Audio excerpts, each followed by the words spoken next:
What's going on, guys? Welcome back to the channel, and today we're going to be going over my hardcore Pulverize Druid build guide here for Season 4. As you guys can see in the gameplay footage, we easily cleared through a Tier 61 pit level, and there are plenty of pit levels left in the gas tank for this build, as well as a ton of potential left in terms of damage and survivability through min-maxing our gear. Now, for those softcore players, I also added a variation of the build in Mobalytics, as well as a variation of the build that includes all of the uber uniques I would like to have on this build, so you guys can check that out if you have those items. Also, if you're interested in the leveling build I used for the early game, a link to that will be down in the description of this video. And no, I do not normally sound this nasally. I am sick, so do forgive me, guys. But anyway, let's go ahead and get right into the build. So for our sign skills, we're going to be using Pulverize, Claw, Debilitating Roar, and then of course all three of the companion skills: Ravens, Poison Creeper, and Wolves. Then for our spirit boons, we are using Weariness on the Deer, we are spirit bonded into the Eagle, and we're picking up Iron Feather as well as Avian Wrath. Then for the Wolf, we're using Pack Leader so we can reset our companion skills. This will allow us to use the Clarity buff more often. And then last but not least, on the Snake, we're running Masochistic just for a little extra healing. And it's actually quite a bit considering that we have a lot of health on this build. Now down here are some optional things. If you'd like to swap out Debilitating Roar, you can. I would recommend Petrify. And if you do use Petrify, swap your boon Masochistic to either Obsidian Slam or Calm Before the Storm. Now onto our aspects. So on the helmet, we're running Undying. On the chest, we're using an Insatiable Fury unique. On the gloves, we're running Aspect of the Earth Sign Horror. On the pants, we're using the Aspect of Might. That's why we have Claw slotted. On the boots, we're using the Aspect of Metamorphosis, so we have Reliable Unstoppable. On the weapon, we're using Shockwave Aspect. You can also put Shepherd's here. On the amulet, we're running Shepherd's Aspect here. Again, you can swap those two around. On our first ring, we're running Stampede, and then on our second ring, we are running the Aspect of Changeling's Debt. Now just swapping over to our Uber variation. On the helmet, we're using Harlequin Crest, and over here on our ring, we're using the Ring of Starless Skies. Now onto our gear affixes. On the helmet, we're going Spirit per second, Max Life, and Willpower, and we're tempering in more Max Life as well as Raven Size. On the gloves, we're going ranks to Pulverize, Critical Strike Chance, and Critical Strike Damage.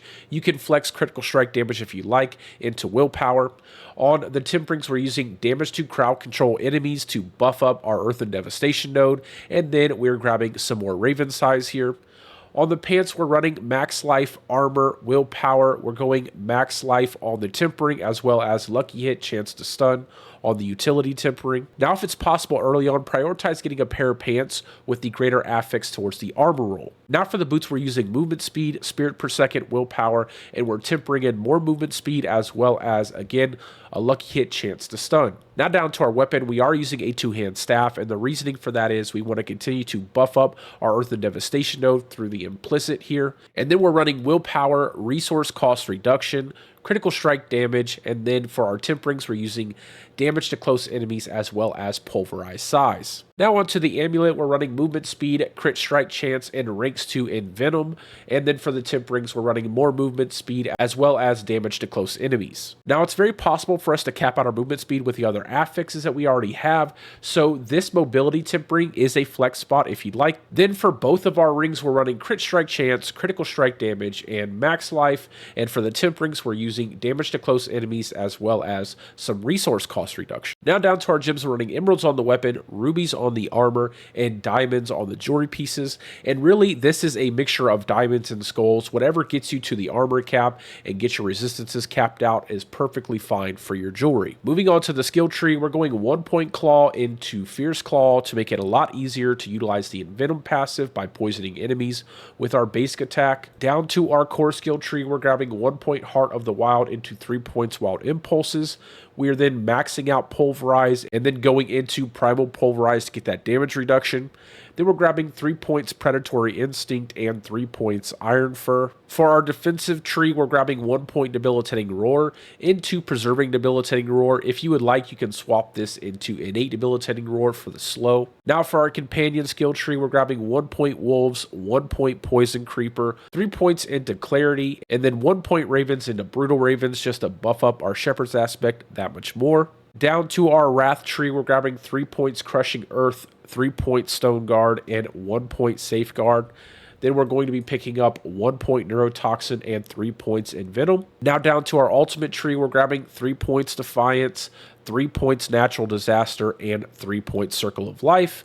And then we are also picking up 3 points Quick Shift and 3 points Heightened Senses. And then last, for our key passive, we're going Earth Sign Strength. However, if you are playing in softcore or doing low tier content in hardcore, I would go ahead and swap Earth Sign Strength for Bestial Rampage to get that bigger buff to your multiplicative damage bonus. Moving on to our Paragon board, for our starter board, we are going to be running Outmatch in the Glyph slot and prioritizing a lot of magic health nodes here. Then into our second board, it's going to be Constricting Tendrils, and we're slotting in Fang and Claw. And a big reason why I like to slot in Fang and Claw here is to buff up the magic nodes here to give us a lot more maximum health. Now onto our third board, we are slotting in Werebear for the extra damage as well as the extra damage reduction. And then we're also picking up Ancestral Guidance Legendary node as well as the Reclamation node to give us a little bit of spirit after we kill enemies. Onto our fourth board, that is going to be Earth and Devastation, and we are slotting in Territorial here, again giving us more damage reduction.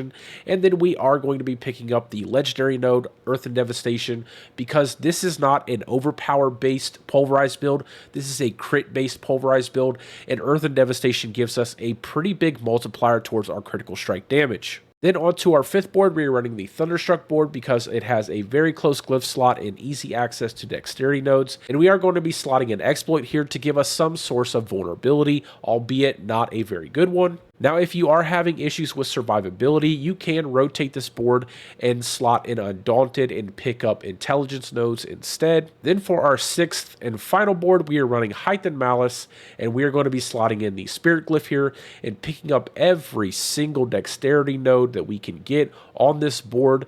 Again, this is a crit-based pulverized build, so we want to buff up our critical strike damage as much as possible. But anyways, guys, that's all for the video. Our very first build for Season 4 in the books, and I might actually revisit this build in the future to make an overpower variation. However, I really want to get into making a Were-NATO build for you guys, the same one that I played on the PTR, but better because I actually have the time to do a little bit of min-maxing and get that guide out to you guys as soon as possible. But let me know what you guys think down in the comments section, and if you made it this far in the video, go ahead and hit the like button as well as the subscribe if you think I deserve it. But as always, guys, I hope you're having a great day or a great night depending on wherever you're from, and peace out, guys. I will see you in the next one.